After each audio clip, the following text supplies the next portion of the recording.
A little long. Hey, I think someone's at the space door. What? In this weather? It's space raining like crazy. Hey, Cooler Bot, can you get that? We're trying to watch Love Actually. Okay. Lazy jerks.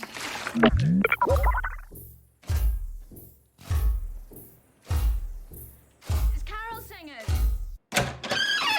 Tom, what are you doing here?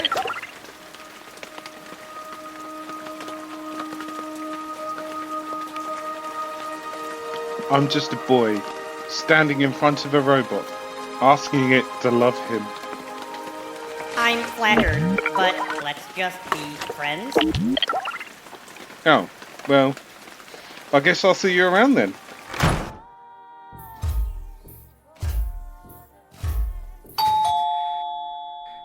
Cooler Bot door.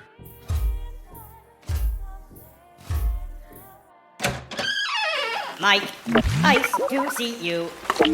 Cooler Bot, I love you. You complete me. Sorry, not interested. But. Hey, is Cooler Bot still a Terminator? Oh yeah, I forgot to tell you. No, I just put that Wayland Yutani sticker back on him, and so don't worry about it. He's fine now. God, I hope that makes sense in editing. I totally bought into Mike as well. It genuinely felt like you were confessing your love. you know these. Welcome to Crew Expendable. These intros started as a way for us to like get into the world and build some mythos, right? I think our first one was the Verheiden comic, and we're like, let's do something kind of scary, and the aliens are a threat to us, right?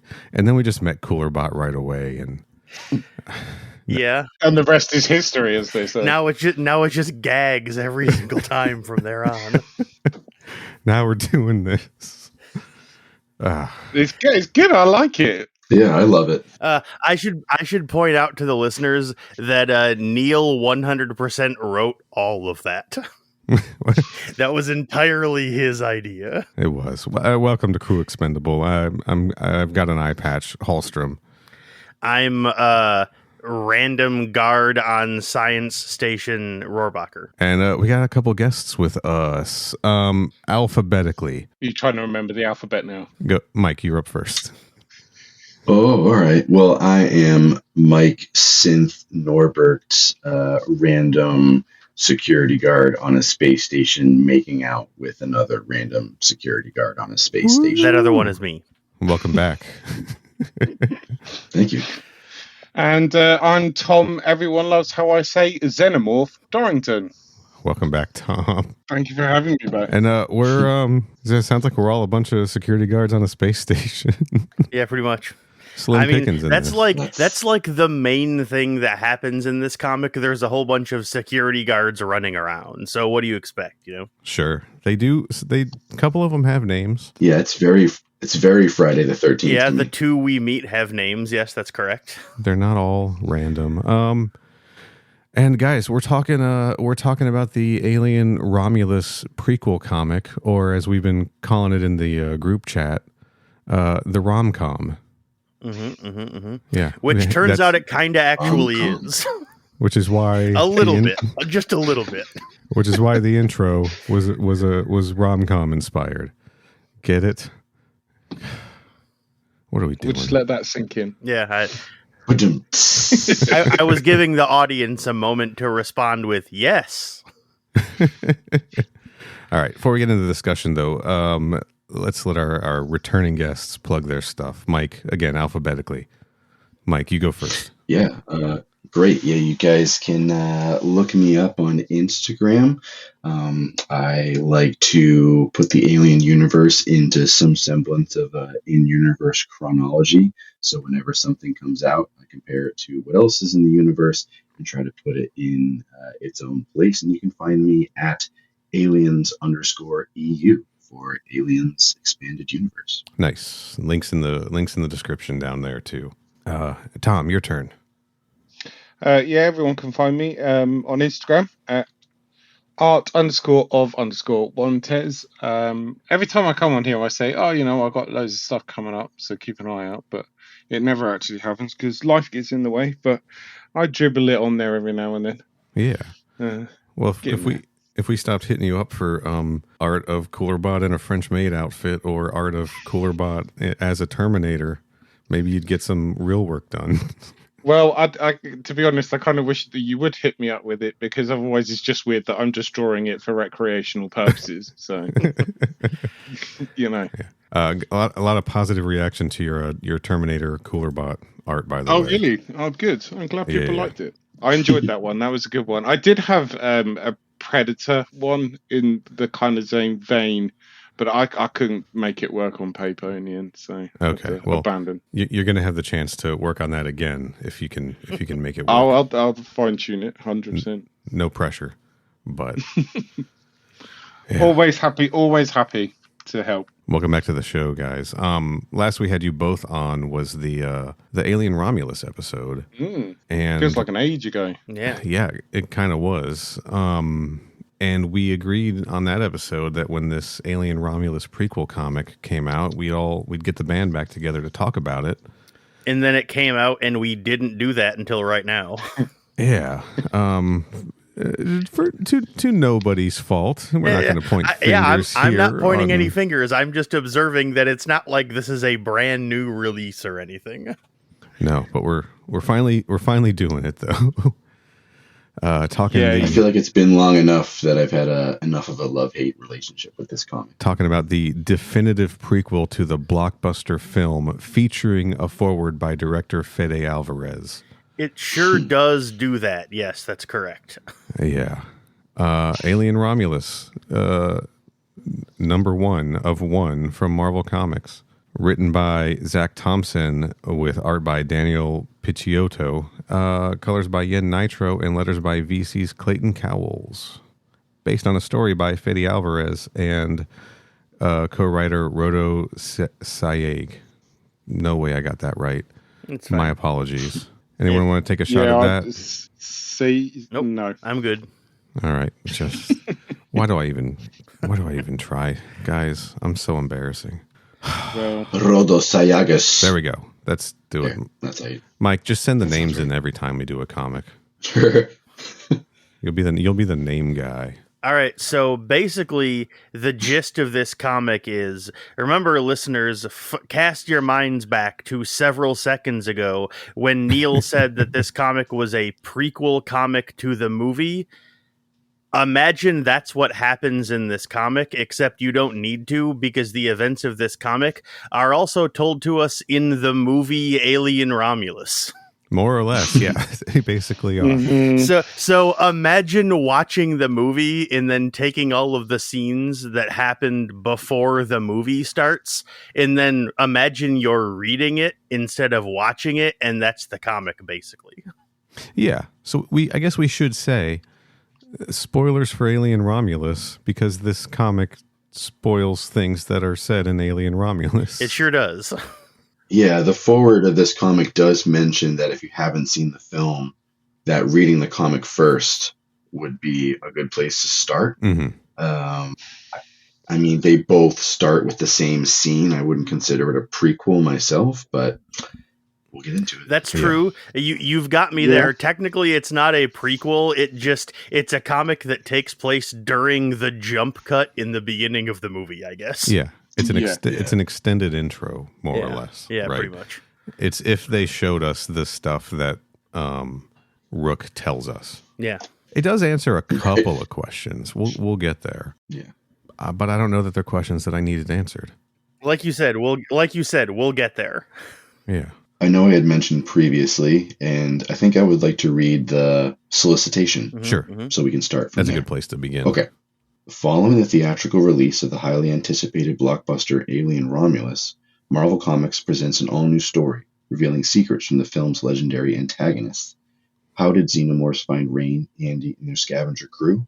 Familiar faces lurk in the shadows, and this issue shines light on them all.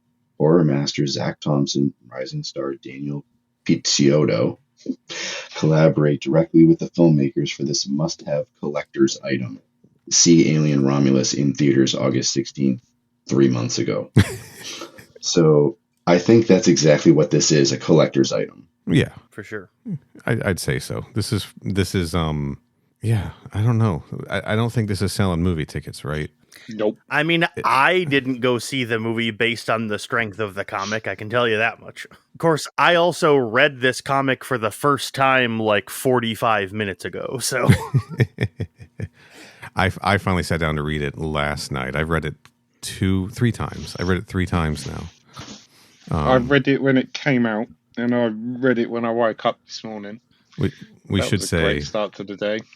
I don't know when this actually dropped because it got delayed, right? It didn't drop until like September, October. I think it was October by the time it came out. October 23rd. It was almost Halloween. Yeah. We're recording this January 19th, 2025. So timely as ever. Mhm. But classic us. yeah, I forget where I was going with that. That's fine. I got a question for everyone, though. Considering the last time the 4 of us all kind of met up and spoke, Sure. how are we all feeling about Alien Romulus now?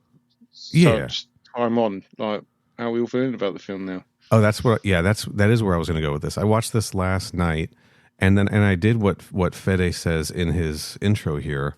I read the comic, and then I watched the movie right away, right afterwards, just to see. You know, I followed his advice. Right, Good. Read the comic book and then watch the movie. The two are a match made in alien universe heaven. That's the first time I've watched Romulus since it hit home video, or since it hit digital or anything. It's the first time I've watched it since I watched that version we won't talk about when we did the episode back in August. And I got to say, I think I was a little back and forth when we did our episode on Romulus, and I think I came down on the side of mostly liking it, having a few problems with it. My opinion's largely unchanged, but I think with a little distance, I enjoy the movie. It's a good movie, and it is definitely one that I will watch again and again. I'm going to agree with you on that. The problems I had with it before, I don't have those same problems anymore. Like I can just like sort of let it go and watch it as an alien movie. I definitely like The Offspring a lot more now than I did when we spoke in our review episode. Like, I actually really like that thing now. Same, yeah. I was, definitely caught off guard with it when I saw it before. The 2 times I watched it previously, the first time and then the second time, I was like, oh, okay, I don't know how I feel about this. This time I was like, you know what? It's part of the movie. I'm over it. I think that maybe I was paying a little bit more attention to some of and maybe the prequel comic added to this some of the talk, a little bit more of the talk of how this is trying to work in the Prometheus fire stuff. I was able to just let the Offspring and the way that it's bringing the Prometheus of it all into the series, like it just sat a little better for me. And I'm glad that it was like creepy and gross and not just like a engineer popped out of her or whatever. That's true. That's true. Was the one that you watched last night, is that the one that's got the improved visual effects on the Rook character, or was that? So I didn't watch my 4K disc. I watched my digital copy that I got, thinking I would get the improved Rook. It still looked like ass. Whatever version I watched, it still didn't look good. So, I mean, the improved one, it does look better. It still doesn't look great, but it does look better. But all they've done is turn the lighting down. Essentially, that's essentially all they've done. But it does work. It does help. Yeah, but when you first see him active and they put him up on the table there next to the console and he's telling them all the stuff that we read about in this comic, or he looks like it's just well lit and it looks pretty bad still. So I couldn't remember how bad it looked before. It still looks pretty bad in the version I watched, but I don't know. How about you, Kenny? Because you were out of the 4 of us, you were the one that was really kind of singing his praises. Yep, and I can definitely report that I still have not watched the movie a second time since I saw it in theaters release day. I've been thinking about it a fair amount, though, both because, I knew that we were going to be doing this episode, and because a few weeks ago, when I was going through my, Letterboxd reviews and stuff and trying to piece together which movies were my favorites of the year, Romulus is at or near the top of that list. And so I was thinking about it because, I rated it like, 4.5 or 5 stars or whatever, and I've only reviewed it the once. And while I've been thinking about it this entire time, I will say that, to be frank, the more I think about Rook, the more he pisses me off. Because during the episode that we did, I was really ambivalent about him, and ultimately came out kind of on the side of ultimately I didn't really think it looks great, but ultimately it's probably fine, and I didn't end up caring as much as I thought I would, because I knew about that going into the movie, and so I was expecting to be really pissed off about it, but then I was surprised to find myself, while I was watching the movie, I didn't actually care as much as I expected to. But in the intervening time, the more I thought about it, the more I was it really is genuinely a fucking whiff that they decided to proceed with that idea in the first place. Once they decided they were going to do it, they probably did it about as well as it's possible for something like that to do. But the fact that they made it as good as they could, and A, it still didn't look that great, and 2, it's still a fucking shitty idea in the first place. I think I've come down harder in the time since on my dislike of Rook, but the rest of the parts of the movie that I remember, because admittedly I'm starting to forget some of it, but the other parts of the movie I still really like and think are thrilling and great. But I think, like I said, I think ultimately I like Rook less now than I did when I saw it. As a lifelong Alien fan, I don't feel like I needed that character to look or sound like Ash. Yeah, to be honest, it didn't really do anything for me when I found out that it was. I'm just all right, that's fine. I don't know. Because wasn't there right at the start of it, there was this, I forget the actress's name, there was an actress hired on to be in the film, and everyone was like, well, she was going to be the Ash character, and then she was completely dropped and then never in the film. I only recently read about this. I didn't know anything about it going into the film or whatever. I don't think I heard about this. I'm not sure I know what you're talking about. Yeah, I don't. I think the original screenplay and the original storyboards casted or showed a female synthetic character. Yeah. And I think after a conversation with Ridley Scott, I don't know why they decided to go with. They cast Summer Glau as Cameron from Sarah Connor Chronicles. I mean, I read this prequel comic when it came out on its release date, and then chronologically, just because that's the way I love to look at the franchise. I watched the beginning of the film and then sort of read this in between. Nice. The beginning of the film and the continuation of it to sort of get a full picture. And it does, give you some answer some questions for you. But then one of the latest expanded universe novels, Seventh Circle, was coming out. So I sort of read a couple of novels that came out prior to that I knew were going to have to do with that, Into Charybdis. And it wasn't until I reread Into Charybdis that I realized how much of Alex White's expanded lore were recycled in this film. Its fingerprints are all over it, really, aren't they? Yeah, all over. I remember that coming up in our previous episode. Yeah, and I guess I just, at first I was like, oh, they used, Prapitins, and that was really cool. But then I'm reading Into Charybdis, and I'm like, oh my gosh, this was in Romulus, and this was in Romulus. And so I felt like a little bit too much was cribbed from his work. And I don't know. I think my feelings about the film are a little different after that, but I still really like watching the movie. And I think, this comic is worthy of talking about, whether it's a true prequel or not, sort of the contents of it. I got 2 points I want to hit. I want to hit on this Rook thing a little bit, because the thing that takes me out of, I don't mind the idea that like, well, this is another synthetic. It's the same model as Ash, and so yeah, we recreate the Ash, the look and the voice and all of this kind of stuff. You know, you can kind of excuse that the same way that like Terminator Salvation, they recreated Arnold, even though they used his likeness and stuff, even though he wasn't in the movie. Of course, he was alive and was able to give them, you know, license to do that, right? Yeah.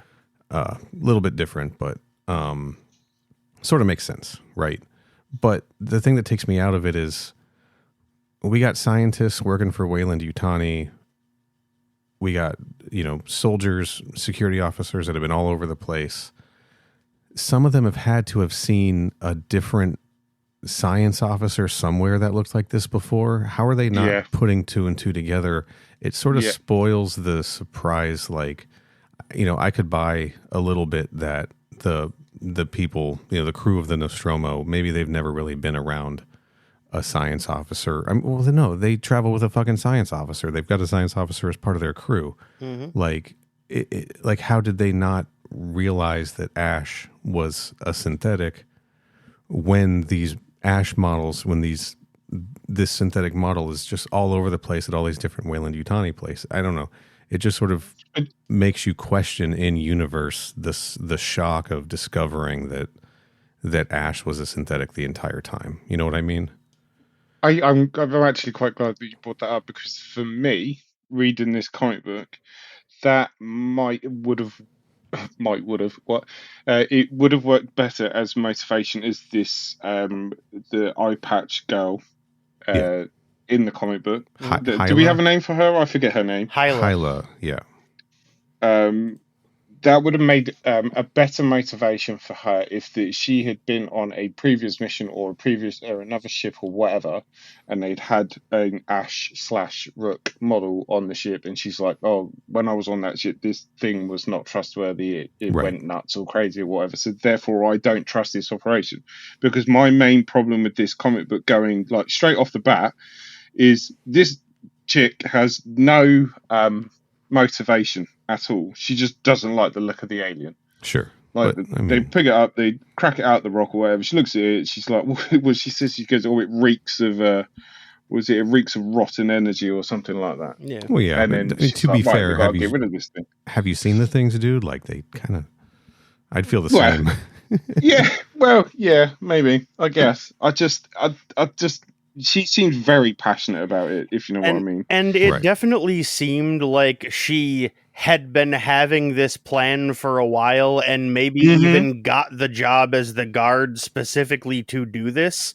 But like, since we're never told any of that, it's like she's watching them open it, and they open it and she goes, "Ew, yuck. Actually, I'm just going to shoot this thing now." Like, instantly. They sort of imply that she's been planning this, but they never actually tell us that. So it kind of just reads like she just makes a snap decision that, hey, we're going to destroy this thing just cuz.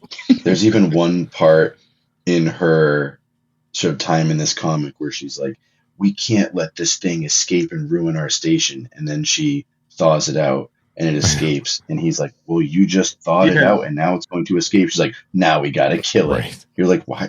Yeah. Yeah. Sorry, before we get any further, Mike, I wanted to get back to what we were saying about Alex White's work. Do you think it's so much that they cribbed from Alex White's work? Because Alex White worked on the new, I'll never remember the name, the VR game story as well, right? Rogue version.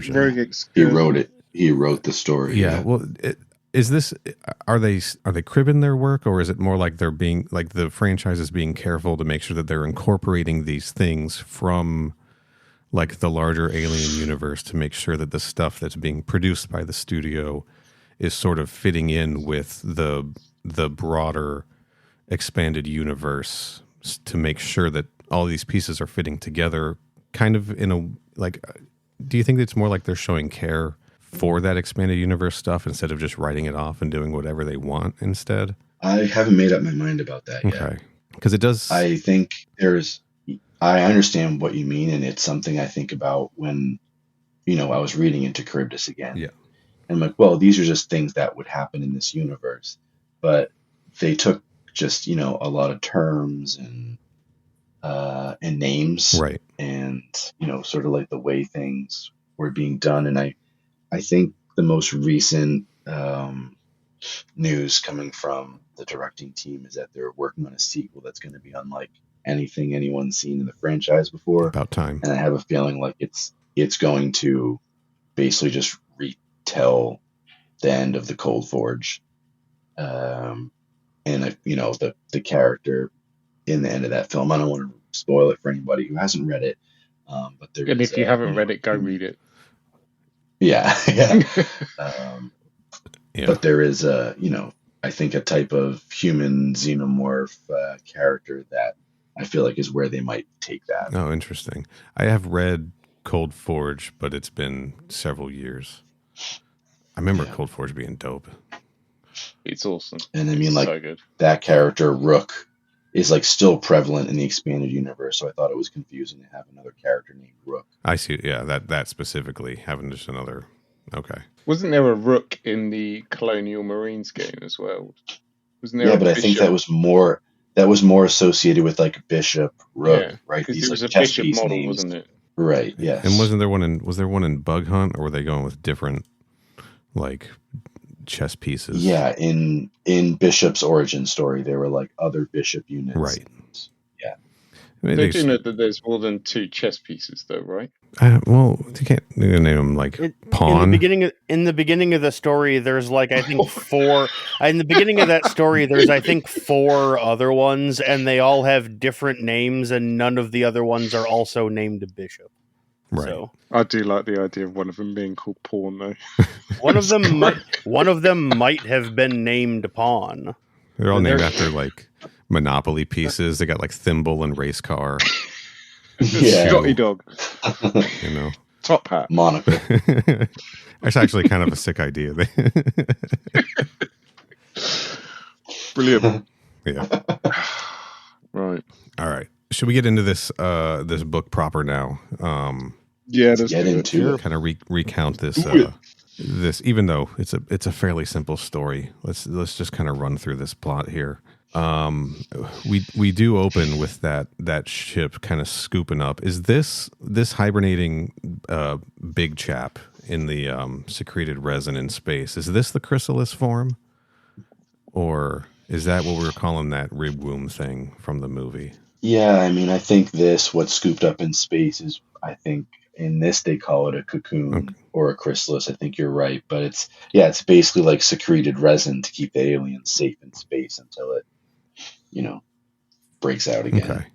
It's that opening scene from the movie where they scoop the big chap out of space. Mm-hmm, mm-hmm. And then we're on Renaissance Station, which we're intimately familiar with from the movie, right?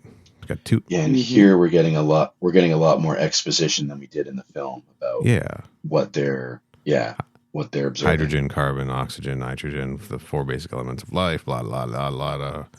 Rook is there. Neil, having watching the film last night, can you just answer me one question about this scene? Absolutely not. So I think if you're going to do a tie-in comic book, sure, that is very much tied to the movie. Yes. This scene, it's been a hot minute since I watched the film, but I remember there being a lot more scientists in that room than the 5, 6. We can see a foot on the panel there. There's not a lot of people in this room. I seem to remember when I watched the film that it was full of scientists. Or have I got that wrong? Yeah, they were sort of all up on the balcony that's sort of cut off to the right of Hyla. So if you go to page 2, then that very top left panel, there's no one on that top floor at all. There's like one person on it. Yeah, I kind of remember it. I kind of remember it being fairly empty. I remember there being more in the movie last night that I watched. There being more dead bodies and things on the Romulus side in the lab where they moved to, and we're on the Remus lab at this point. So I don't think that there were as many scientists on this side. And as we see in the comic, they do kind of clear off this side of the station because they take everything over to the Romulus side later on, right? Right. Mm-hmm. True. So it didn't stick out to me, but I could absolutely be wrong. Guys, I have had COVID-19 for a while, and I got COVID brain. Anyway. I think that's what you need to decipher this. I found it charming and easy to follow. He's enamored with the COVID. Bottom line, guys, they bring the big chap in. The Rook is there. They slice the thing open. They're poking and prodding. Rook, who looks nothing like Rook as well. Yeah, I'm being picky now. Like, I even wrote in my notes that Rook so much doesn't look like Ian Holm that it felt like a rights situation where they legally weren't allowed to make him look like the actual actor. which would be a weird thing to happen considering they got the rights to do it in the movie, so why wouldn't they in the comic? But like, this MF in this comic does not look like Ian Holm. He looks like Mark Strong. Oh my god, yeah, he does, yeah. If no one had directly called him Rook, I would not have put two and two together. It was the same character, yeah. Honestly, it was the clothes that gave it away for me. I was like, oh, okay, there he is. Also, people are calling him Rook pretty directly. I know that look. It's the Rook look. We meet our security guards who we're going to spend a lot of time with. We've got a guy named Adrian who can't grow a full beard. But man, he's trying. He's definitely like dime store Aragorn for sure. I thought I kind of got like that kind of 90s Fred Durst goatee look. Sure. Just needs the red cap. And we've got Hyla, who looks like a one-eyed Lara Croft from the Top Cow comics. Also correct, yes. Oh, yeah.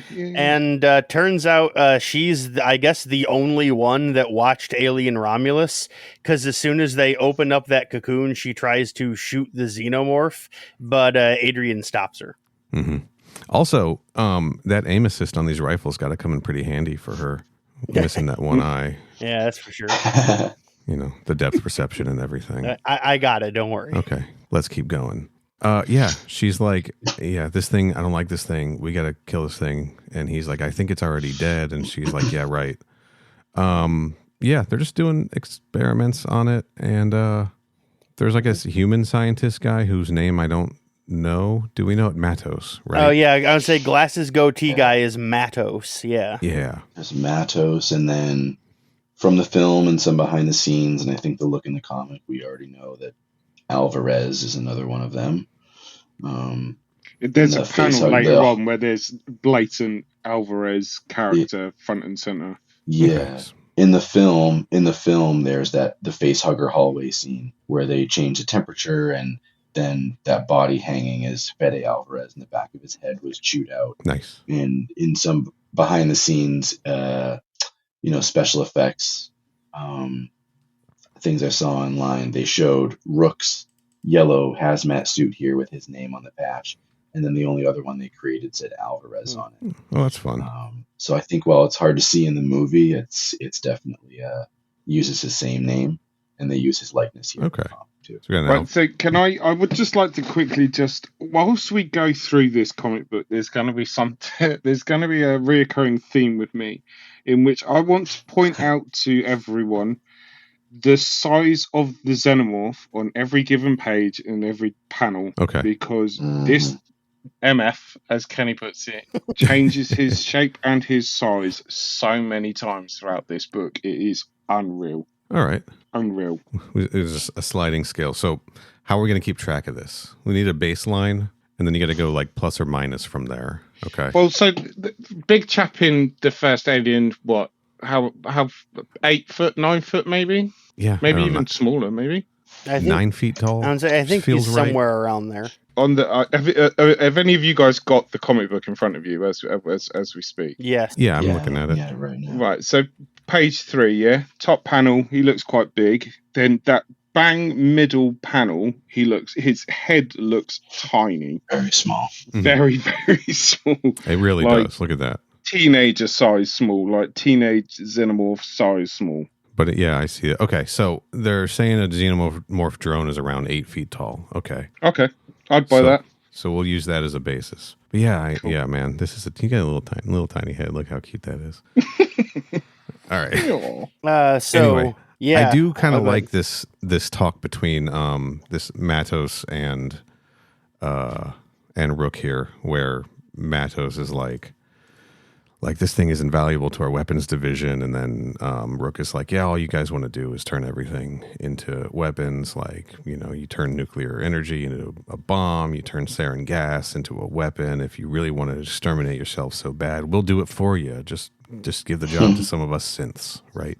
That line stuck out to me because there's also that line in the movie, and that sort of that thing that's supposed to be true about this universe about synths not being able to harm humans, right? Something we see is not true throughout the franchise, but this belief in the universe of Alien that like synths can't harm humans, right? But Rook's just saying the quiet part out loud here. No, it's a good exchange. Yeah, but I like this clash that we're going to see between the two of them, where it's clear that like Rook is trying to do something beneficial with this, even if it's misguided, and Mados is doing the Weyland-Yutani thing of trying to weaponize the xenomorph like we're used to, right? Because in the movie, we only get Rook's side of things. That weaponization part is missing. And I remember, Mike, you especially thought that was you talk about how you like when the goal of harnessing the xenomorph is not strictly to weaponize. Yeah, and I think Romulus went that direction.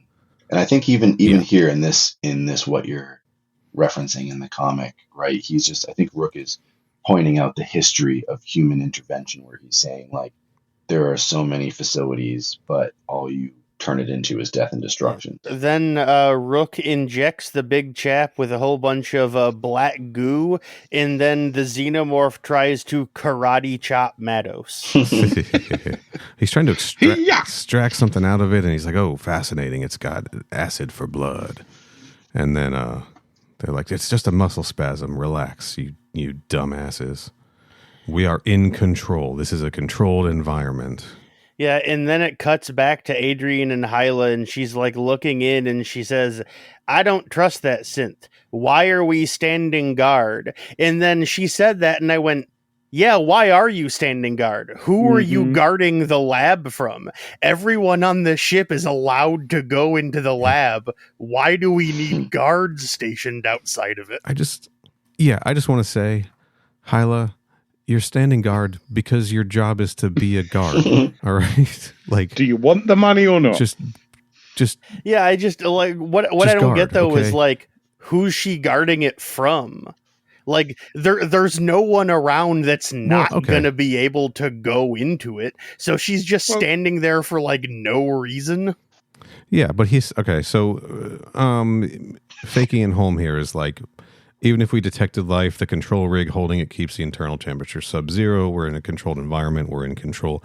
Part of being in control is redundancies, right? So he's like, so what if this system fails? We've got a backup system, which is these two guards with guns, right? And she's like, why are we standing guard? Because it's your fucking job. You're part of the controlled system, okay? You're part of the controlled environment. Like, chill out. I don't know. But then we get her tragic backstory where she's a dumbass on a bug hunt. And sticks her face too close to an alien. An alien. Yeah, teeny tiny little crab spider bug thing. This is when I stopped feeling bad for her. Well, Alien, this franchise is known to have stupid people that put their faces where they're not supposed to belong anyway. That's true. That's true. I should say, I don't feel bad for anyone in this comic. Everyone's a moron. Usually there's someone you can root for, right?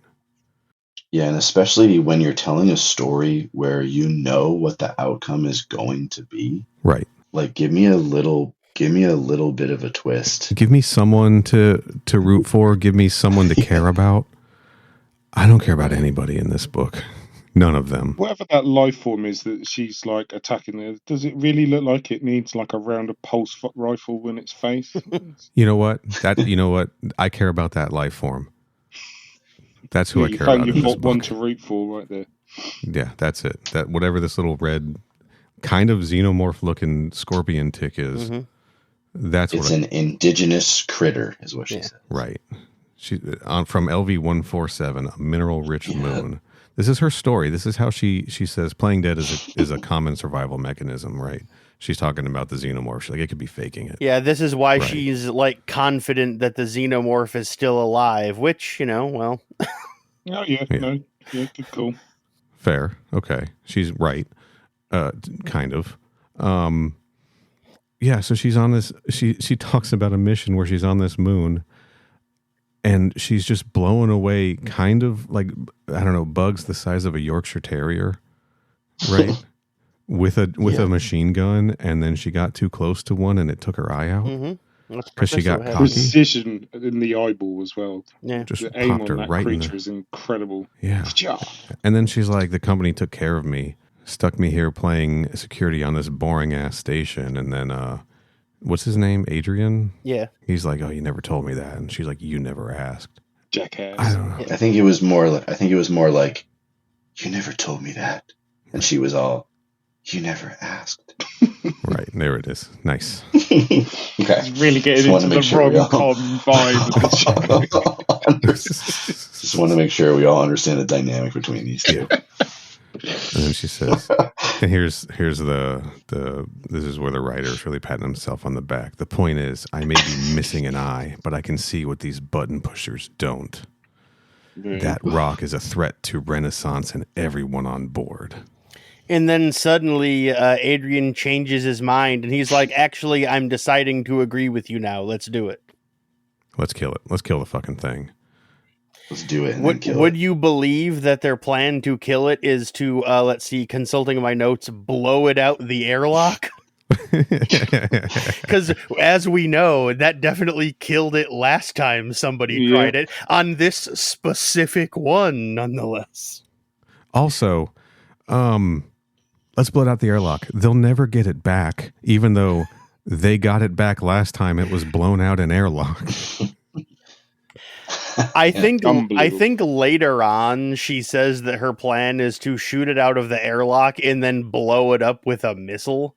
But yeah, Okay, that's a better plan. Yeah.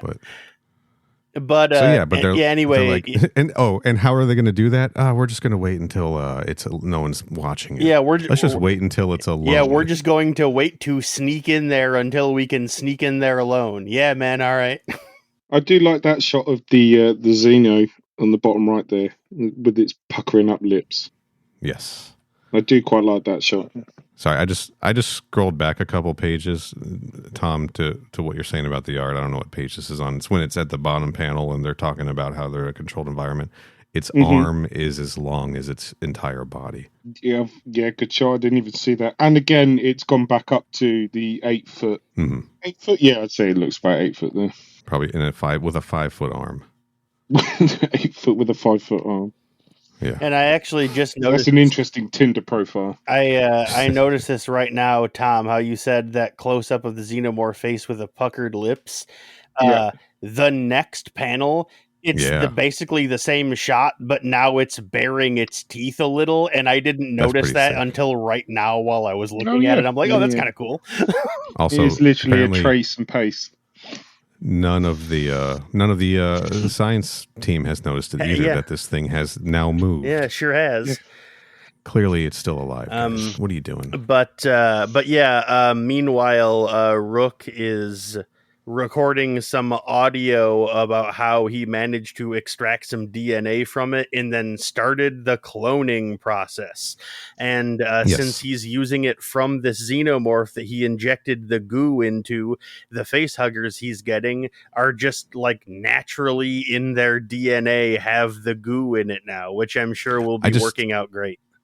I just want to say he's not injecting goo into it. He's extracting goo from it. That is correct. Yeah. So this is what we kind of piece together. We hear some of this from him, and we end up hearing all of it from him in Romulus, right? Yep. This is he's extracting DNA from it to recreate first the ovomorph and then the facehugger, right? The parasitoid, as he calls it, and then extracting from the parasitoid the accelerant that becomes compound Z01, and that is the accelerant is what's responsible for the creature's incredible growth. This is that non-Newtonian fluid, as they call it, that is essentially the pathogen from, Prometheus and Covenant, right? The Prometheus fire, as they call it. Well, yeah, and in the film, I think it's visible on a lot of these vials. a lot of them say like variant 9, variant 7, variant 11. Right. So I think there's all different sort of like, and again, this is something we saw in Alex White's writing up to what was considered Queen's Code. And it was like a variation of, this pathogen, which led to the transformation of a character in that story. But sure. Sort of that's, So like Z01, pronouncing that Z as Z for you, Tom, is That way you understand what he's trying to say. Yeah, you have me lost for a second there. right. Is not directly the exact pathogen, but like the implication here is like this is the stuff from the engineers, and it's he's synthesizing it to work on humans, basically. Right. Yeah, and they're trying to find the right combination, so there are a ton of different variations. Yeah, and this 01 is the one that he thinks has the best chance of working on humans, right? Right. And unfortunately, while he's in the process of experimenting with it, Maddo sweeps in and says, "You're giving us all of these huggers." And he's like, "I can't do that." And he's like, "Fine, we're going to take half of them. Shut up." Right. Yeah. He's like, "How many can you spare?" And Rook's like, "No more than 5." And then Mattis is like, "We're taking half. And we're going to leave you with a skeleton crew in Remus, and everyone else is being reassigned to the Romulus lab." You know? Is he supposed to be holding one of the facehugger things in that panel there? That crudely drawn panel. I think it's I don't know. I think so. Yeah. Looking small, at I think it's supposed to be a facehugger. Might be a clipboard with a big sticker on the back. Have a nice day. But yeah, anyway, Maddo storms off and Rook's like, "No, you can't do it. I'm about to find the secret to immortality." And you know what that means? No one is in the lab. So Hyla and Adrian sneak in and they start trying to undo it so they can blow this rock up. And then Hyla gets distracted, and when she comes back, she finds out that Adrian has gotten his face ripped off by the big chap who is now awake. Are we not going to address the random snog scene there that just happens for whatever the reason? rom-com of it all, right? I was not going to, mainly just because it doesn't actually change, matter, or affect anything. Why is it there? Because this is why it's called Alien Rom-Com, man. Hyla and what's his face are in love, and there's literally in one panel they kiss each other, and that's smoochy. That's all we get. Now that he knows about her eye, they've grown closer. Sure. Oh. And the stakes are higher now. And just going back to when they're in the lab, I know it's mentioned here somewhere, and I can't find it right now. And I don't remember whether it was alluded to in the movie or directly referenced, but I really liked a lot of the like concept art, and one of it was, one of the artists who created all the 3D printers for the facehuggers. And I think in this it directly references the printing process. Yeah, that's where in the movie that's coming up. In the movie, I don't think. Oh, okay. In the movie, I don't think they really. I think there's one scene where the screen is like printing progress, but I don't think they talk. Rook never mentions like 3D printing. Right. That comes up when Rook is with when he's with Hyla. Gotcha. Yeah, later on, because I took note of that too. I thought that was kind of sick. In both gross and cool. Sick. but yeah. Anyway, so Hyla and what's his face? I couldn't care about this guy less. Adrian. I was waiting for someone to do it. They bust into the lab, and she's like, get him off the thing. We'll strap it onto one of the station's rockets and blow it out of the rocket to hell, whatever. Goddamn airlock. Yeah, but get the boom. And so he starts doing that, and she grabs an axe and she goes to the cryo chamber and she smashes stuff in the cryo chamber. And guess what? That's why the cryo chamber's flooded in the movie, guys. Yeah. Question nobody had answered. Oh, it was the foremost question. It was the one thing I was hoping that would be explained. But at this point, there's nothing in the water. Water. That's true. That's very true. Well, except for this dude's face, maybe. I love that Adrian didn't notice the big chap get off this thing. He just heard the crash and he looks away, and the big chap gets up and rips his face off. Yeah, I had to read that series of panels a few times because, like, I was looking at it going, I understand what they're trying to tell me, but the sequence of events they're actually showing me doesn't actually align with what it is they're trying to tell me happened. Agreed. If it feels like they got the page count cut a little bit here. Mm-hmm. They could have removed that panel of the two of them kissing and replaced it with a panel of the big chap getting up. But then it's not a rom-com, dude. Right.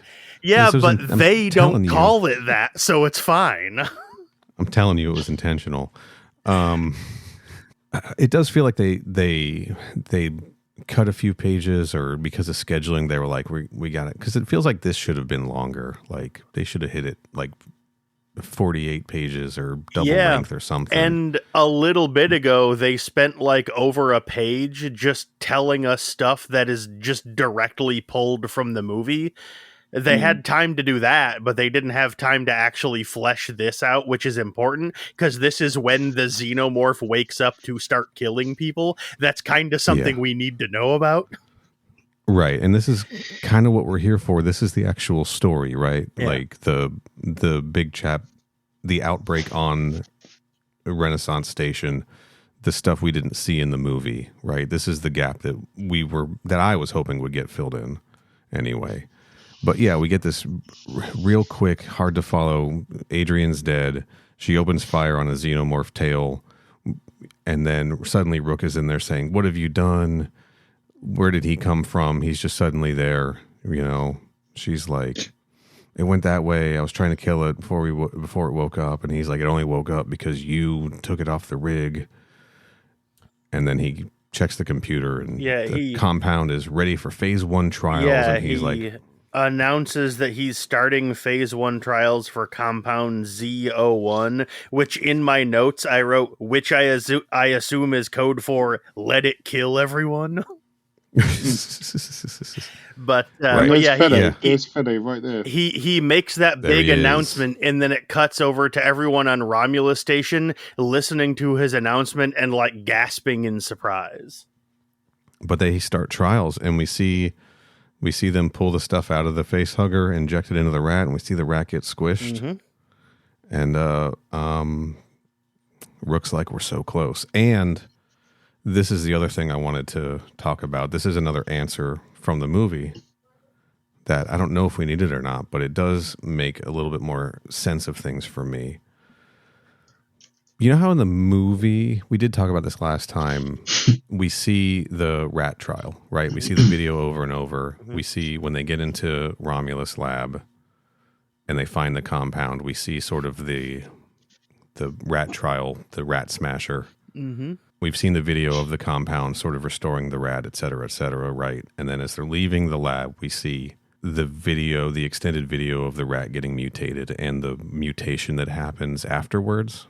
We kind of learned that Rook never saw that in this, don't we? Oh, yeah. I thought it showed. I thought there was a panel of him watching it playing on a monitor at one point. No, we see it play on a monitor in the lab. We don't see that he sees it. And he's seeing it getting squished here, but then we see the rat come back to life, but we don't, or he doesn't ever see the rat get mutated beyond just coming back to life as a rat. We don't see it get, pathogen. Okay, I get what you mean. Okay, yeah, I get you. Right. Because we see now that because of this outbreak and this crisis, how much of a hurry he was in to get these trials done and tested and just try to finish his mission. I mean, we see how focused on getting his mission finished that he didn't even announce to the station that the xenomorph was loose. He just made the call of like, we got to get these trials done now. I'm not even going to tell him that the alien is loose because then they won't do the trials. Yeah. Right. He's obsessed with finishing his mission. That's his prime directive, Which is not a thing in the Alien universe, but all right, that's fine. Well, they don't call it that, but that's what it is. All right? Jeez, nerd.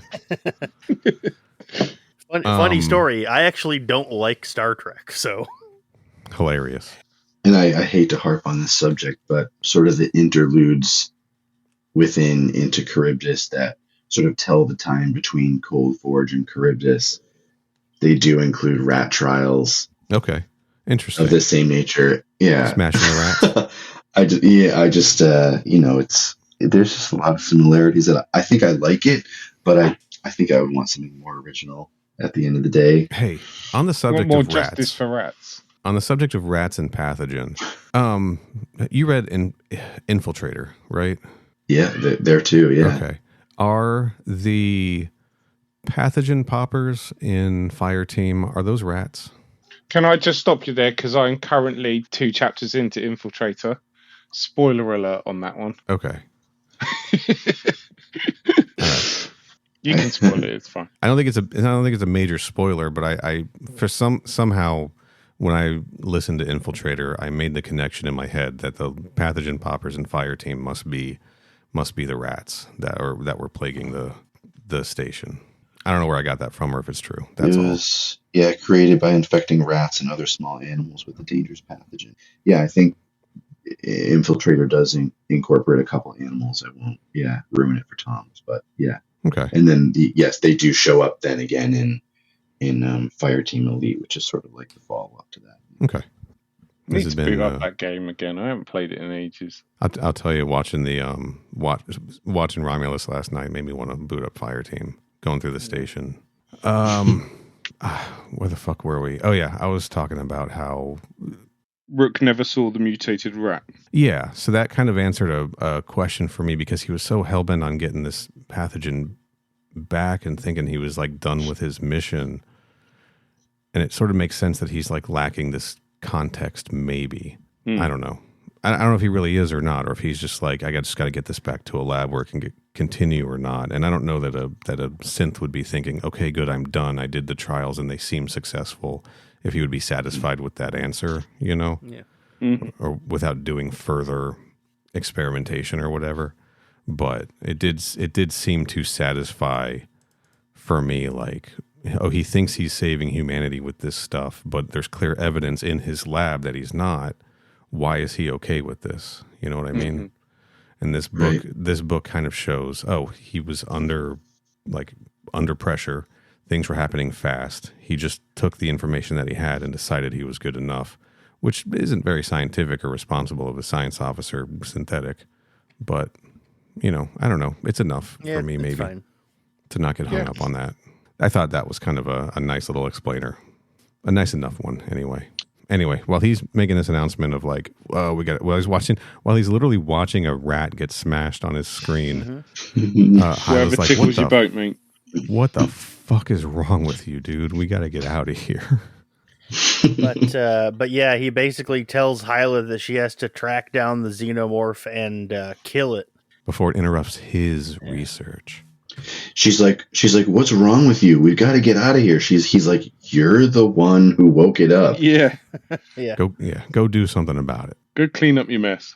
And so, yeah, he sends her out, and then it cuts to a scene of the xenomorph, roughly about 15 feet tall, killing a bunch of scientists. Right. This right. I don't know if you can cast your mind back to when this comic book came out. I went off in the Discord about this one particular panel. Irritates the shit out of me. I'm not going to lie. So we're saying that the Xeno is 8 foot tall. Oh, this one. Yeah, this thing is humongous in this panel. Humongous here. He's bigger than he was in Alien. He's bigger than he was previously in the comic. I mean, he's got a whole dude's head in his hand there. I mean, I'm not going to lie. I do kind of think it looks cool, though. Like, I saw that and I was like, damn, maybe Xenomorph should just be this fucking big. Well, yeah, that's the thing. If Xenos were supposed to be that big, then I'm all for it. But, you know. You know how, like, you get a turtle, like a pet turtle, and it'll essentially kind of grow to the size of the tank that you keep it in? Yeah. Well, the Nostromo was smaller than Renaissance Station. And thanks to their DNA reflex, stuff on their body changes a lot quicker. See, Neil, you've solved it. Yes. Cracked it once again. The art was done like that on purpose. That's my decision now. And Did you draw this book, Neil? And in no other time in this comic book or in the movie when we see the big chap will it be smaller. That's right. Again. That's correct. Also, it's got like a weird pokey thing hanging out of there. Surely that should have been like melted away by now. Oh, that's the harpoon from Ripley's gun, and we do see Yeah. that. We do see that in the movie as well. I mean, that is a nice touch from the artist there to kind of incorporate that, but surely that should have melted off by now. 100%, you're right. That should be gone. That harpoon, though, that harpoon gun just comes and goes however people want to use it. Yeah. It's just throughout media. I do like that. Sorry, just to touch on this, when she's asking Rook where the thing is going to go, he's like, it's probably going to protect the young. I like that they use that detail to figure out where the xenomorph's going to be. Like, oh, we got face huggers down And in turns out Romulus. that's It's correct. gonna be there. Turns out that's correct because after it kills these scientists, it goes in there and breaks all of the face huggers out of their containment units. Right. These scientists who are talking openly about how they're planning on using xenomorphs To murder colonists, yeah. clean up failing colonies Yeah. because it's plausible and deniable. Like, we just can drop one of these things down there and it'll just clean up our mess for us. No problem. Mm-hmm. And they a whole bunch of dudes get face hugged, and then it cuts to Hyla, and apparently, I guess Rook came with her when she went to go track down the xenomorph. I thought he sent her away, but I guess he came with her. And then they run into Mados, and he's like, "Oh no, the xenomorph is over there, and it's killing all of us." And then suddenly, the xeno shows up and kills him. Actually, The jaw through the side of his head and out the other side. yep. Classic. Classic. And then let's see, she fires at it, and Rook's like, "No, don't do that." I mean, that's what happens, you know. He's just like, "Don't do that," and she's like, "Okay," and then she stops doing that, and that's really all that happens there. So Yeah. I'm just like, "Cool, thanks, all right." And then let's see, we find out that Compound Z01 is almost done being processed. We got to talk about that. I'm sorry. The gun thing, right? Mm-hmm. Guns on the space station happens in this. She's like, "Let me take my gun and let's go kill it." He's like, "Cool. Okay. Now we see it. Don't kill it though. Don't use your gun on it because it's going to bleed through the station." And we had that moment in the movie too where Andy's like, "Here, take these guns, but don't use them because they'll bleed through the bottom of the station and we'll all die." Mm-hmm. But maybe they'll see them as a threat, and that'll be good enough for us to get away, right? But we don't get the moment where this colony of xenomorphs would perceive guns as a threat. Yeah, really, because this big chap is, I mean, he's going to get blown away, but he's going to get blown away before any of the other ones have like hatched or matured or anything. Mm-hmm. So why the fuck are any of them going to view guns as a threat? Like, is that just knowledge they're going to have like ingrained in them from? I mean, you could only do that if you were to go and buy into the hive mind. Right, but I don't buy into that. Is that just a me problem, I guess? No. Because I was just thinking, big chap never came across a gun in Alien. Right. No one had a gun. They had a flamethrower, but that was it. yeah. Sure. Yeah, I think that comes from the end of Aliens, where she's in the hive and she's pointing the flamethrower at the eggs, and the queen sort of like pulls her. Yeah. Right, but Ripley fires the flamethrower to demonstrate what it does, and then the other ones kind of back off. She doesn't fire it at the eggs. She just sort of like fires it. Yeah, good point. She's like, look, I have fire. Yeah. And they're like, oh, okay. Well, hey, guys, back up. So I don't know. It's just something that still didn't sit right with me. And that is something I kind of wish this had explained a little bit. But I mean, it didn't. And who cares? I get guys. Yeah, guys, who cares? To be honest, why you let me talk about this? Yeah, to be honest, this conversation, I don't want to say was a surprise to me, but I wasn't expecting it because, like, I didn't remember that scene from Aliens, and so therefore I couldn't remember a xenomorph ever feeling threatened when somebody pulls out a weapon. I was like, they kill people with and without weapons all the time, and it's always without hesitation. Why would waving a gun around at a xenomorph matter at all? Well, that's the thing, is that it mattered in Romulus, like when they're in the hive in Romulus, when Rain and Andy are in the hive, she's got a gun, and that's the only thing that's keeping like the 8 or 9 xenomorphs from swarming on her as they're trying to get through, right? Because they know she has a gun. Like literally, they're able to get through that because like these things are following her actively and in the open, but not jumping on her because she has a weapon. Yeah, that must be one of the scenes from the movies I forgot about then. So Yeah, because it's right because before, unlike everyone else, like I said, I haven't watched this movie in the last week. So yeah, it's right before the anti, like when she shuts the gravity off and Okay, I gotcha. does the anti-gravity shootout. I got You know, okay. it just, I was a little bit hoping that this would give me some kind of an explainer for that. And I don't know, maybe it does. Maybe the fact that she uses the gun on the big chap, maybe that gets into the mind of the face huggers or something, because they came out of this guy, right? So maybe that's enough. Anyway, now we're at the part where I don't know, they're running through the facility. Yeah, right? we're at the part Yeah, part Neil that you just mentioned where Rook is like, actually don't shoot that xenomorph even though I told you to go use your gun against it. Yeah. And then and they started getting. and then Hyla's like, well, what are our other options? And then he goes, well, Renaissance could sustain a few seconds of decompression. And I was like, all right, man, because unless I'm forgetting something, I don't think that ever really gets followed up on. Because it's already bursting its way through the station. It's experiencing a lot more than a few seconds of decompression. Mm. Oh, so well, his plan is like you can use your gun, but you have to use your gun in a specific place where I can then seal the station afterwards. Otherwise, the whole station will decompress and we'll be fucked, right? So let's just hope it's in a room where I can do that. And then they go into a room, and he's like, "Oh, good, it's one of those rooms where I can do that."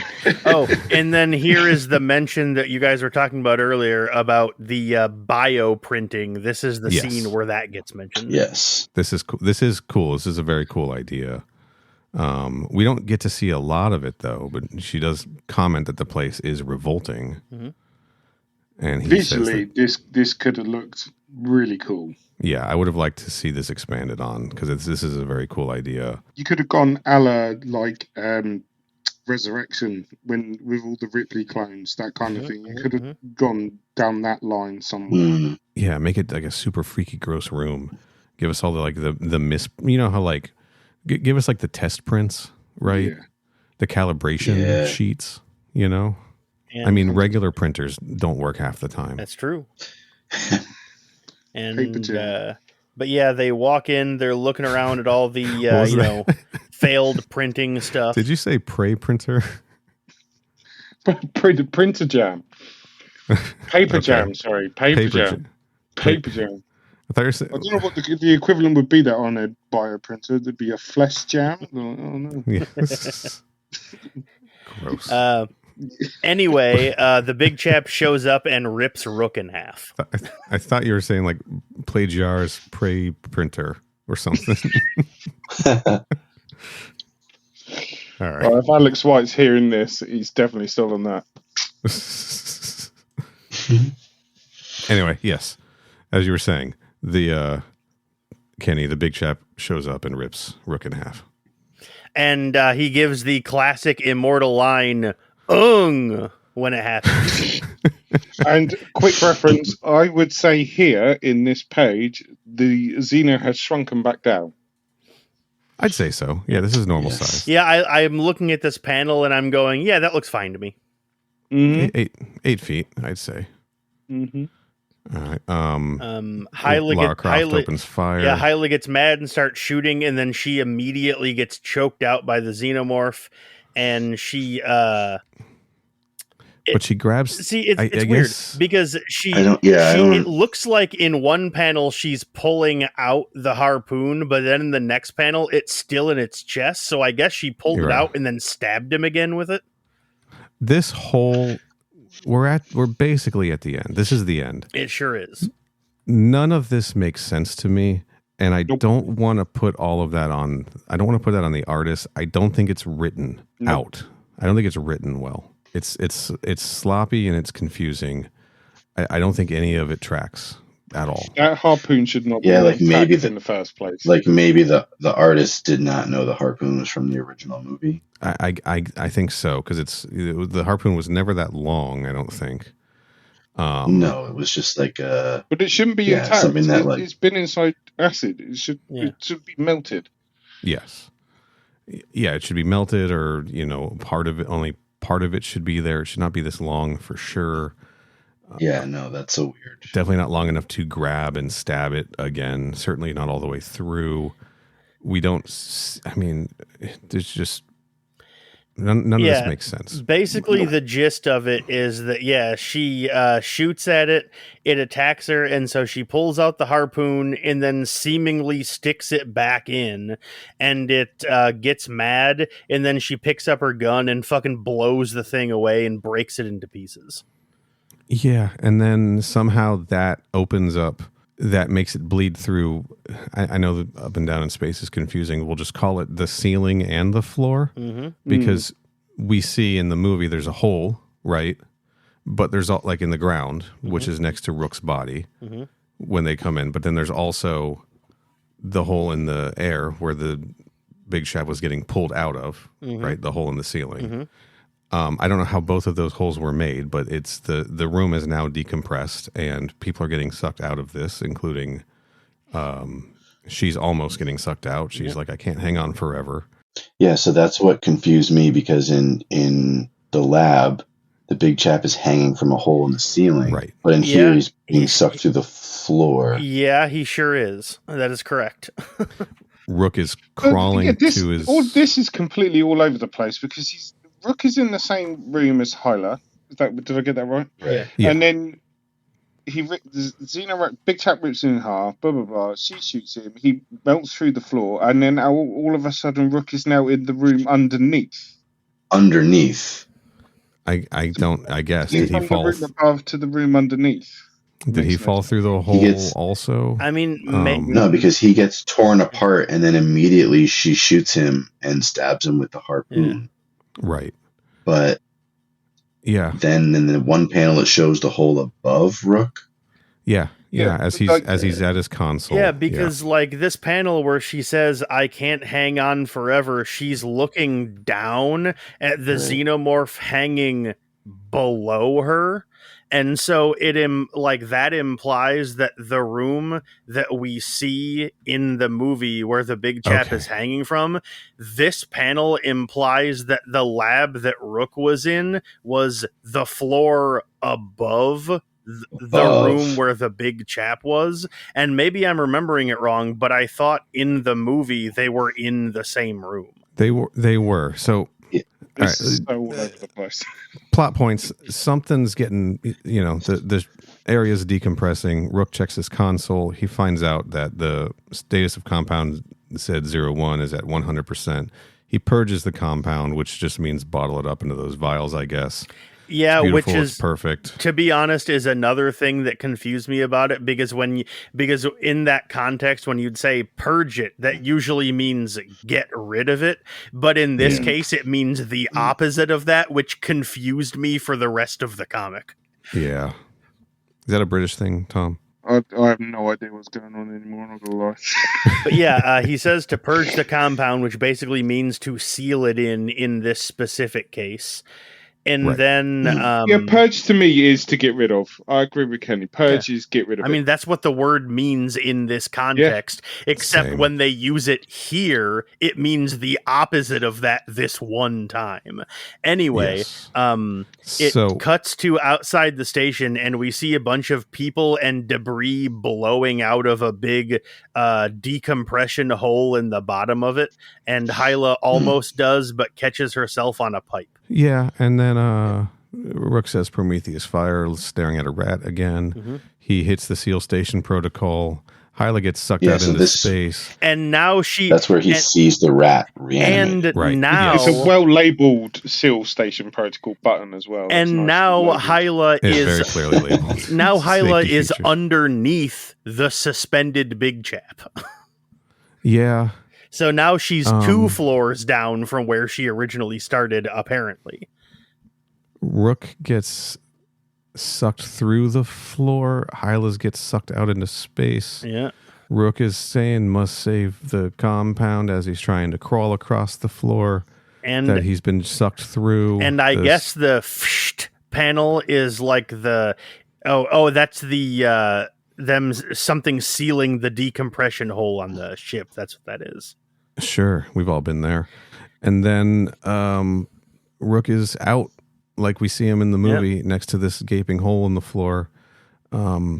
We see the reanimated mouse on the screen, and we see the container of the compound vials. And instead of the end, it's the beginning. To your point, Mike, and to kind of what I was speaking about earlier, he sees the reanimated rat, and that's the end of what he sees, and he says, Prometheus fire, and he thinks, good, I nailed it. We nailed it with this compound. Solid. My work is done, right? We made no sense of how this happened, how people got sucked out of the station, people getting sucked through floors. Yeah, what floor they're on. The fight made no sense. The geography made no sense. They definitely had a little bit of a problem keeping their continuity straight in the last couple of pages, that's for sure. I did try to look at these pages while watching that scene in the movie. Not frame by frame. I was just trying to get a sense of who was where, and I was like, this is pointless. I don't know. It's just a tough thing, I think, to write, and a tough thing to, I think, express in the art, particularly when it's not laid out all that well. And I think that they were really under this book was already delayed once. I think they were under the gun to get it out. It does feel like some pages probably got cut for whatever reason, probably to try to get it out in a timely manner while people still cared, But it really is a shame that it kind of fell apart here at the end. Not that it was honestly super strong throughout, but I was going to say the problem with this comic book is it's such a letdown. I'm not going to lie. For me, it's a massive letdown. Okay, that's how Tom feels. That's me done. I'll go. I'll see you later. All right, later, Tom. Thanks for coming on. Yeah, no worries. Underscore Womtez on Instagram. I want to ask the question while we're there. I don't know if we need to talk about we can talk about the quality of this overall, but I think the real question is, did this add anything to Alien Romulus for you guys? Was this like a necessary? I can start. Sure. No. As we were going through this episode, talking about it, you guys did point out a couple of things that, as Neil said, answered a question that I hadn't been asking about Romulus. It answered questions in the same way the 2011 Thing movie answers questions about the Thing. It tells us how the stuff got that way, but when we were watching the original movie, we were never wondering how it had gotten that way in the first place. So now it doesn't really matter that you're telling us that. And so it's a lot of telling us stuff that we didn't really need to know, answering questions we didn't know that were supposed to be questions in the first place, and repeating stuff from the movie. And so, I didn't hate this comic, but it definitely felt like a tie-in comic in the way that phrase used to be meant, in the 90s, where it was just some bullshit that they were like, we got to churn this out so we can get some names on it, make some references to the thing it's a spin-off of. People just drink this slop down. That's the kind of tie-in comic that it felt like. And it's I didn't hate it. I didn't think it was irredeemable, but I read it and I was like, yeah, they didn't need to make this comic. This is one of the most unnecessary tie-in things I've ever read. Okay. Marvel Comics presents an all-new story revealing the secrets of the film's legendary antagonists. Yeah, the secret Did that deliver? the secret that No. they revealed was, hey, remember when we said how we made it in the movie? We're going to tell you that a second time. Yeah, I mean, there Like was some when new Rook stuff. said in the film, when Rook said in the movie, like, he thawed out and the creature rampaged the station. Like, I think that was just better left undetailed. Like, now that we do know the specifics of it, I'm like, what did that really add to anything? I mean, it didn't have to add anything. It could have just been a cool, fun comic. Yeah. It could have just been a quick, maybe not even started the same way as the film, started off in a completely different scene, because we've seen the film. We don't need to reread that bit. And then just have like 28 pages of big chat. Yeah, I mean, because for me, the biggest disappointment with this comic book is, Mike, correct me if I'm wrong on this one, but outside of Alien, Big Chap has not been featured in any Alien media, comic books, video games, or whatever, as far as I'm aware. No. So this is our first, this is the first time we've seen Big Chap in action since Alien. And this is what we got. Like, it's so disappointing in that respect. I would much rather a quick bish bash. This is where we are in on the ship. This is where we are in the story.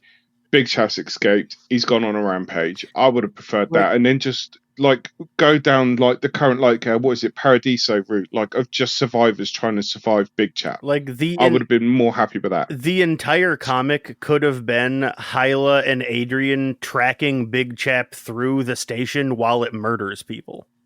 Like, I would have read that, and I would have lapped that up. We don't need a comic where Rook is the main character, because he's already one of the main characters of the movie. You introduce these two brand new characters that aren't in the movie at all, make the story about them. We already have a story about Rook, you know? And when you do that, Kenny, when you create two characters that have no relation to Romulus, you don't have to worry about continuity errors or whatever. Precisely. You can do whatever you want. Like it's one of those things where I was like, I heard that they were going to be making a prequel comic to the movie, and then I was like, oh, okay, that's kind of cool. And then I saw the movie and found out that it was just, showing us the things they told us about. And I was like, oh, that's kind of weird, but all right, I guess. And then I actually read the comic and I saw that they introduced a new character that's not in the movie. And I was like, oh, that's kind of a cool idea. Like, showing us what we already know from someone else's perspective.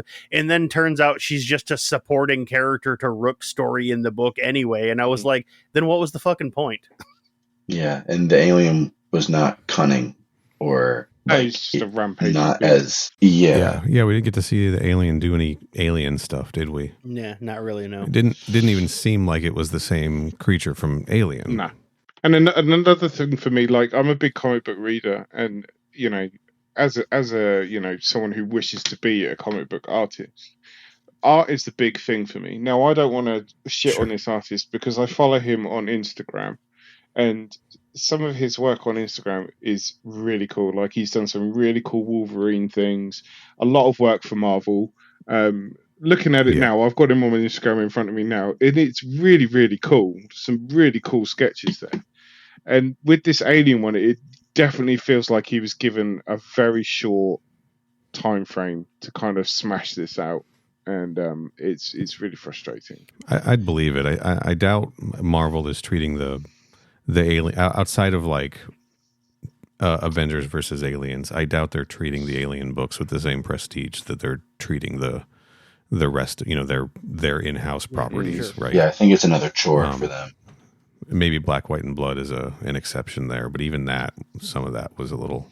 Because the current one, Paradiso, that's not hitting any buttons for me either. At the moment, that's not. Right. We haven't even started we haven't even gotten to that yet. No spoilers, but 2 issues in, and really nothing has happened. No. Okay. I will. Glad we're not. Glad we're holding off on that one till it's finished before we talk about it. I will say, overall, I didn't think this art was bad, because since I'm not an artist, my eye isn't trained to notice things like, size discrepancies between panels and stuff. I probably wouldn't have noticed that stuff if it wasn't pointed out to me. And so generally speaking, I thought the art was okay. Like, I could distinguish all of the characters from each other, even though, with the exception of every single time they show Rook's face in a panel, he looks different. Like, his appearance doesn't have any like consistency from this in this book, but like otherwise I thought the characters were like distinct. I could tell them apart from each other. And like, I didn't think the artwork was bad. It was just one of those things where I was looking at it and I was like, yeah, this is just like a comic book that Marvel publishes. I didn't think it was spectacular. I didn't think it was particularly bad. I was just like, yeah, this is the type of stuff that Marvel puts out. I don't think it's bad. I don't think it's the artist. I think it's the time frame the artist was given. For sure. That's what it looks like. I think so. Just looking at the artist's other work, this guy's got such good, wicked eye for detail and all of that. So then to see it in this book is a bit like, okay, you look like you had 2 weeks. Yeah. Yeah, I'm willing to bet that this had a short production time. They might have even decided to do this pretty quickly. Like, hey, let's get a tie-in comic out there to coincide with the release of the movie. And even then they pushed it because of, publishing limitations or scheduling or who knows what. Right. Like it seems, even with a delay, it still seemed rushed. Rushed. It was funny to me how they even tout on the cover with an introduction by Fede, and then you read the introduction, and the introduction is like, I've had 2 goals in my life. One of them is to create a comic book. One of them is to create an Alien movie. And by creating an Alien comic book, I did both. Thanks. Go please watch Romulus in theaters. And like that was pretty much the entire intro. And like, I read this comic and I was like, really, Fede? Like, you did this comic and then went, yes, this satisfies my urge to make a comic book? Like, bro, you made the Evil Dead remake. You have it in you to make a better comic book than this one. Don't do this to me, dog. Yeah, I'd be interested to see just how much input he did have. I mean, I think in the opening credits it says that like he came up with the story idea and then other people made it. So he basically went, here you go, and everyone else, like other people, just actually made the comic. Well, sure, but I mean, it's the story as so far as the story from the movie, right? Like, it probably notes he had written on, like, I'm sure he fleshed that story out writing the movie to make sure it would make sense for the movie, whether he was putting it in or not. So, and to that point, I don't think that this adds to the movie. No. Even the things that, like, the questions that it did answer for me and the pieces that it did put in place, I don't think it was, like I said, I'm not sure it was things I needed answers to. Sure. I think that the movie gives me all the information I sort of needed on its own.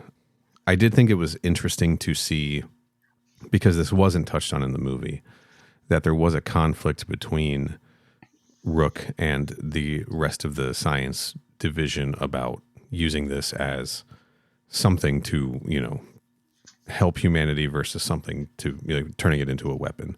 I thought that was an interesting hook that we don't normally get. Certainly we haven't gotten in any of the movies.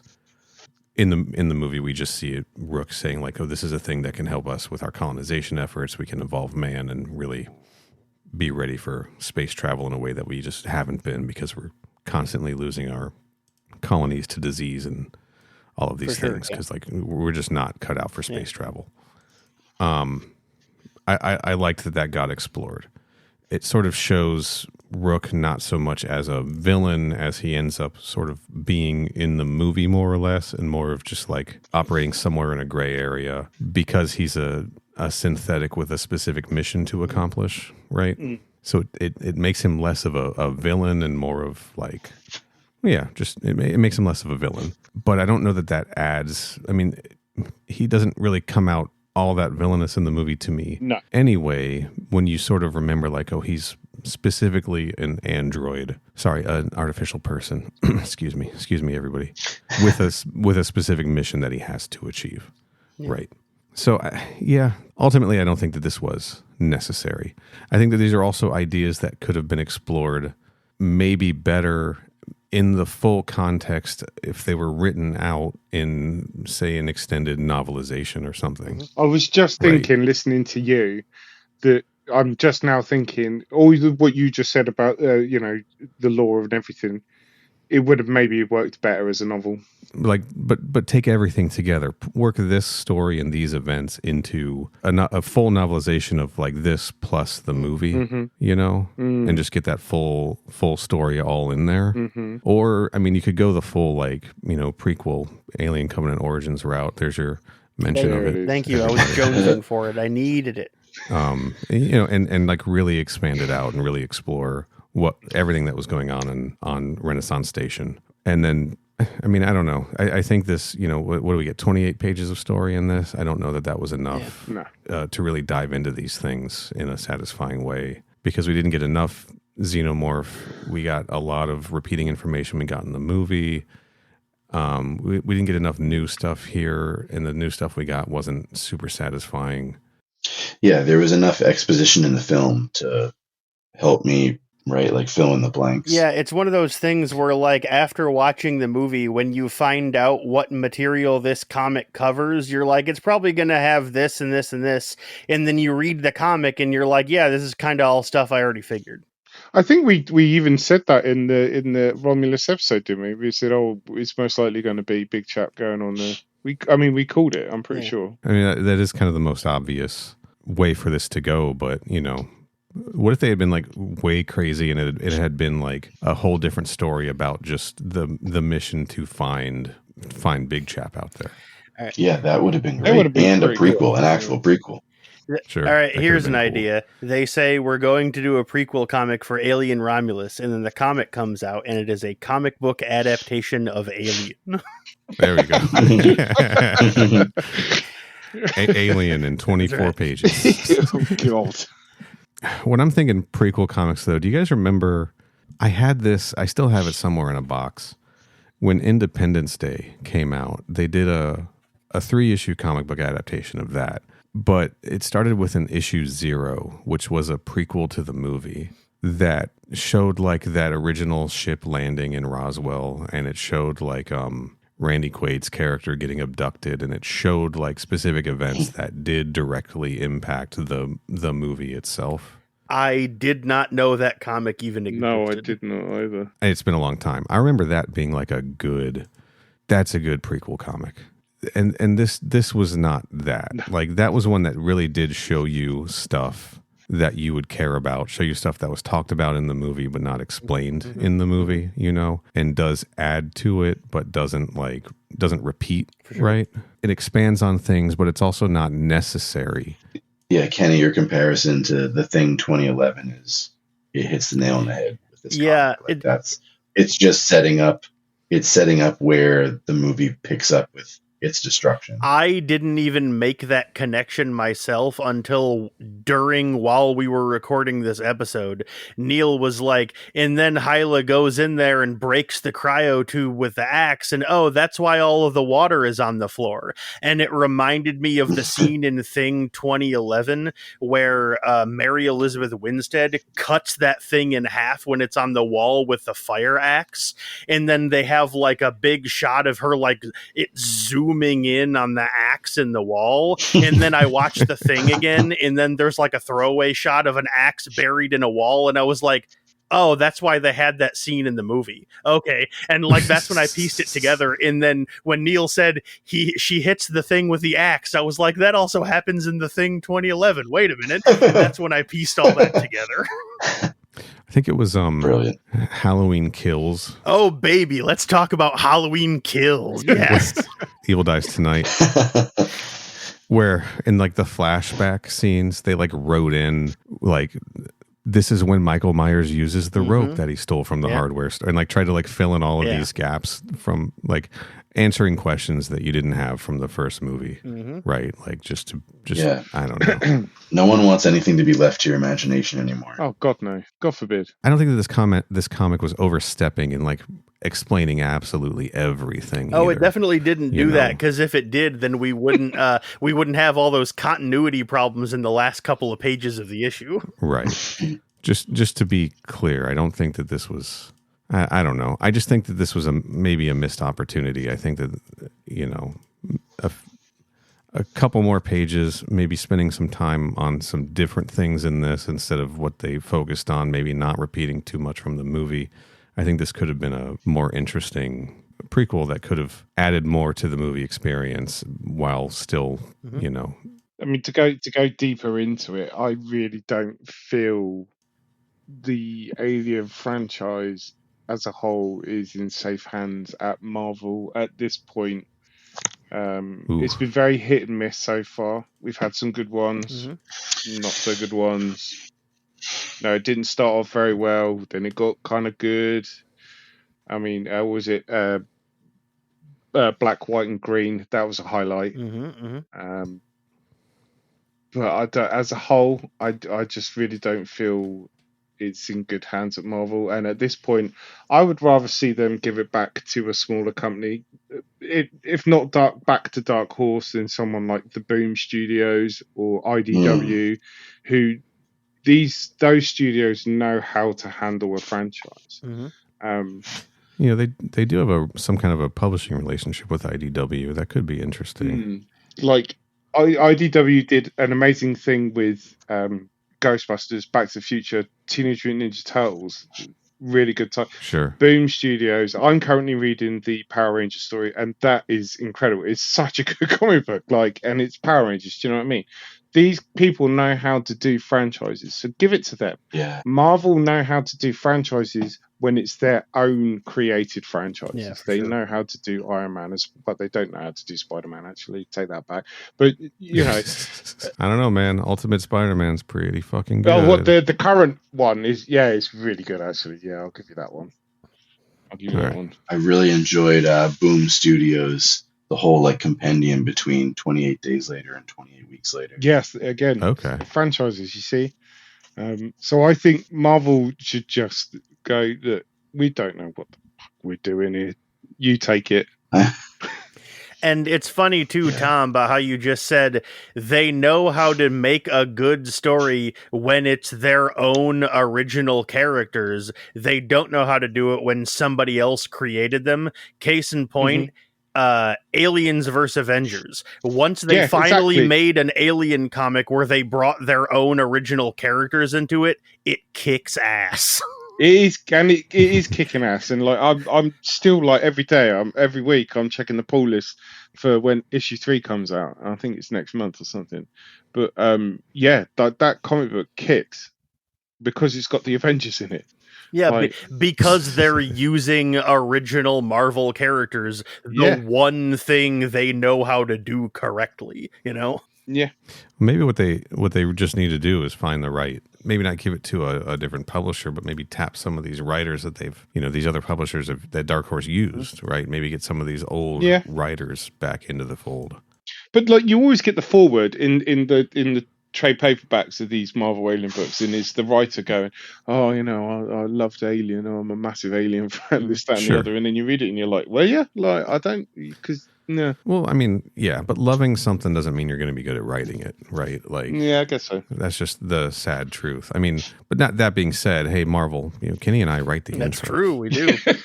That's true. If you want to throw an Alien book art, just test us out with a one shot. Yeah, why not? Why not? Let's make Coolerbot. I would say we can finally bring Coolerbot into real Alien canon. Let's do it. Well, I'm still hoping that one day I get to draw a fan fiction Alien comic book.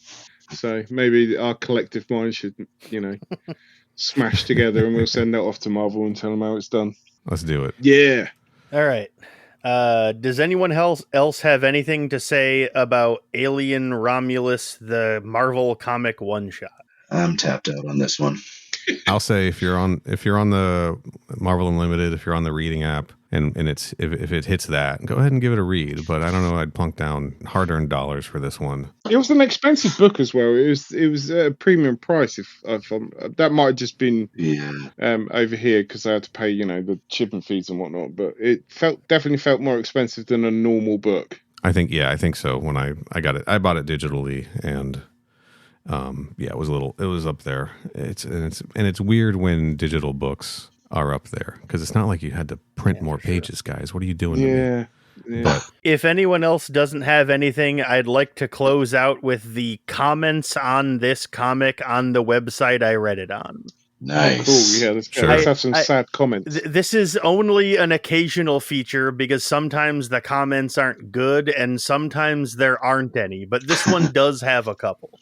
Okay. The first comment, well, actually, it's the third comment. They do it in reverse order, so the first comment is last on the list. This guy says, "Wow, that was clumsy AF. Like a page of story missing between each panel, coupled with fairly ugly and clumsy art. Alien in the original movie was not twice as tall as humans. That is probably for the best." Tom, is that your comment? I was going to say, is that written by someone called Wontes? The second comment is, "This definitely helps before I watch the movie." Bro. Oh, good for them. Okay. It is. You know what? I'm happy. It is for funny them. though that he took Fede's advice and read the comic before watching the movie. Sure. Absolutely pirated the movie just like he did the comic. And the third comment is, "Why did Alien kill Android? ? Hey, that's an interesting. We didn't talk about that. Must have perceived Rook as a threat. I guess, right? Gave him the old It bishop. is funny that the alien perceived him as more of a threat, despite Hyla literally standing there with a gun. But considering we're told that guns are supposed to scare them off, blah, blah, blah. We had this discussion early on that when the vacuum cleaner's in your way, you move it to the side. Right? That's very true. And that's all the xenomorph was doing. But there were only the 3 comments on this issue, so that was all I had to say about those. All right. So that's all I got. Okay. Strongly agree with the first comment, and I'm happy for the second comment. I think this book was fine, but don't rush out and just don't rush out. Yeah, if you have the chance to read it without needing to pay for it, then do that. Sure. You know what it is? It's a toilet comic. When you're on the toilet. That's exactly what it is. That's what this comic is for. This and Ziggy. Okay. All right. I think we should wrap it up. Guys, plug your stuff again. Reverse alphabetical this time. Tom, you go first. Okay. I am on Instagram, art of _Wontes. Let's try that again. Art _ Did I muddle that all up? Wontes. I have been heavily drinking whilst we're talking. Sure, it's late, guys. It's later in the day for Tom than it is for us. That's true. That's it's very true. at art of _Wontes. Nice, Tom. Thanks for all the art you do for us and coming back on the show again. And you know where I am when you need some more. Always a pleasure to have you on. And just give us a nice, clean xenomorph. Xenomorph. That's not how you say it. Do you want it for a ringtone or something? Right. Because if that's so, I want royalties. We'll work it out off the air. Just do it for now. Xenomorph. Thank you. There it is. There it is. All right, Mike. All right. I am Synth Norbert. You can find me on Instagram at aliens_EU, where I try to put everything into chronological order for fans of the series. And I've got an upcoming post where I'm going to share the chronology behind the newest Titan release, Alien 7 Circle. I thought this particular comic was a big swing and a miss, but I truly do love the expanded universe, and there is a lot to love about the expanded universe. Mm-hmm. So if you are inclined, come join us over at avp.fandom.com and sort of join the discussion there and read and learn, and there's a lot to this universe, so please check it out. Do it. Thanks for coming back on the show, Mike. Yeah, thanks for having me. It's always fun. Synth Norbert, you're always welcome back. And thanks for answering questions when we have them about stuff, because we often do. Yeah, we sure do. Yeah. I'm happy to do that. I love pulling my, individual issues out and reading through them every once in a while. They're all readers for me. I collect them, but every single one is a reader. So getting your floppy ready, as you like to say. Yeah, exactly. Prepping the floppy, baby. Kenny, where can people find you on the internet if you want them to? I am on various places at CYHOBBEZ. I have a Letterboxd account, and I'm on Twitter and Blue Sky and probably a few other places, but those are the primary ones I go when I'm online. Neil, how about you? Instagram, Blue Sky, at Final Neil. Eventually, MK Podquest coming back with a batch of episodes. mkpodquest.com. That's about it. Kenny, where can people find this show on the internet? We are on Twitter at Crew Expendapod. We are on Blue Sky at Crew Expendable. We are on Instagram and Threads at Crew Expendable Pod. Our website is crewexpendable.net. You can send us an email, which nobody has done recently, at mother@crewexpendable.net. And our YouTube page is youtube.com/@crewexpendable. Can you blame them? I'm going to go start spamming your inbox now. Well, we also didn't release an episode for like 3 months, so no, I can't blame them. Exactly. Speaking of, I think our next 2 episodes, guys, we're finally going to knock out What If Aliens issues 4 and 5. Okay. Yeah. We recorded issue 4 a few months ago, and then September, I was going to say like 3 or 4 months ago. And then we took a break for like a little over a month, recorded 1 episode, and then took another break for another like month. And the 1 episode we recorded in the interim was What If 5. So in my opinion, that is one of the funnier of the alien stories. There's some proper, like, genuine laugh out loud moments in that book. I quite enjoyed it, actually. Kenny, we haven't recorded What If 5 yet. we haven't. No, we got to do that. What was the one we did record then? That was What If 4. Oh, that was What If 4. Shit. Okay, never mind. Yeah.